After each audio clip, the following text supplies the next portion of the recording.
Ay, nakakapagod. Ang pumunta ako sa barangay namin kasi merong may pa gift away yung mga si Mayor Joy Belmonte ng Quezon City sa mga senior. So si Papa senior na, sa mga senior na may birthday every month.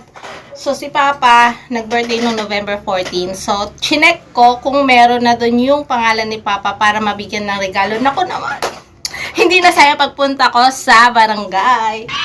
Dahil, nakakuha ako ng regalo para kay Papa. Naghaling si Mayor Belmonte. Eto, ano laman neto? Unboxing natin ha. Tapos, meron pang greetings! Ayan nakalagay. Warmest birthday greetings to you. May your special day be filled with happiness and joy. God bless you always. Mayor Joy Belmonte. Ayan, ang sweet. So, ayan, tignan natin kung ano laman ng pa-birthday gift kay Papa sa mga senior.